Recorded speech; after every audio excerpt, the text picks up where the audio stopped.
Bonjour Charles-Mathieu Dessay. Bonjour Andréane. Alors vous êtes le cofondateur de Lisboète. Qu'est-ce que c'est Lisboète? Alors Lisboète Magazine est un magazine destiné aux francophones de Lisbonne et de la Grande Lisboa, trimestriel, donc on distribue gratuitement dans des points relais d'institutions ou des endroits privés, des salles d'attente de Toubib, des bars, des cafés, voilà, ce genre d'endroits. Et comment vous avez eu l'idée de créer un magazine comme celui-là?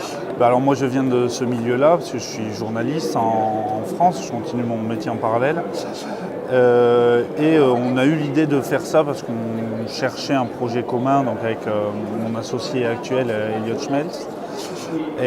Donc au départ on se dirigeait plutôt sur le web, mais comme c'est très compliqué de percer là-dedans et qu'en plus donc moi mon métier c'était vraiment de faire du print, on s'est lancé là-dedans parce que Lisbonne est une ville merveilleuse, pleine d'histoires et d'anecdotes. Et voilà. Et alors de quoi on parle dans ce magazine? Présentez-nous, je ne sais pas, les rubriques, qu'est-ce qu'il y a dedans? Alors c'est un magazine, on va dire un magazine généraliste de société, d'art de vivre, un peu de culture, un peu de gastronomie. Donc on trouve toujours une interview principale, donc avec une personnalité qui habite la ville de Lisbonne ou qui connaît très bien la ville de Lisbonne. Voilà, donc là le dernier numéro on a eu Philippe Stark. Donc designer français. Le numéro précédent, nous avions Mayra Andrade, qui est une chanteuse capverdienne, assez connue des Français. Et le premier numéro, c'est Luis Rego, qui est un acteur que tout le monde connaît ici à Paris. Et voilà, donc le magazine est structuré comme ça autour de cette interview. Et puis ensuite, un dossier sur un aspect inconnu de Lisbonne. Et après tout un tas de rubriques, une rubrique histoire, une rubrique art, une rubrique vin. Et voilà, on fait appel à des chroniqueurs où on écrit nous-mêmes. C'est ce que j'allais vous demander, c'est que vous n'êtes pas que deux à écrire les articles, il y a quand même de longs, enfin on peut voir, mais alors de longs papiers dedans. On est deux rédacteurs principaux. Donc Yanis Periac, qui est le troisième associé, et moi-même, on écrit, on va dire, les trois quarts du mag. Et après, il y a des chroniqueurs qui sont spécialistes de leur partie, comme la chronique histoire, comme la chronique sur le vin. On a des intervenants comme des illustrateurs. Il se trouve que c'est mon frère là, qui fait cette illustration.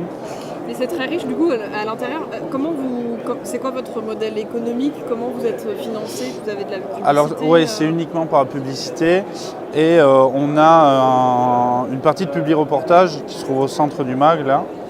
Donc voilà, c'est pareil, c'est de la pub quoi. Ouais. Donc c'est uniquement par le financement de la pub, par le financement privé.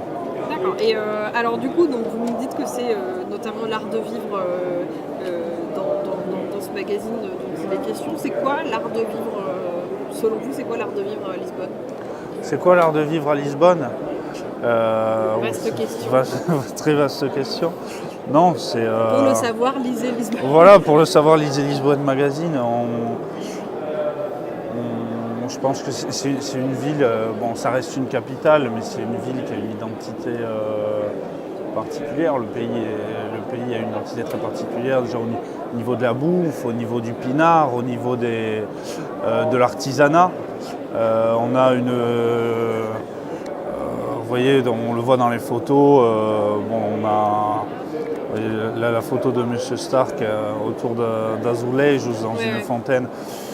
On a une pub dans ce mag pour un truc qui s'appelle La Vida Portuguesa, qui est un magasin qui regroupe plein d'artisanat portugais traditionnel.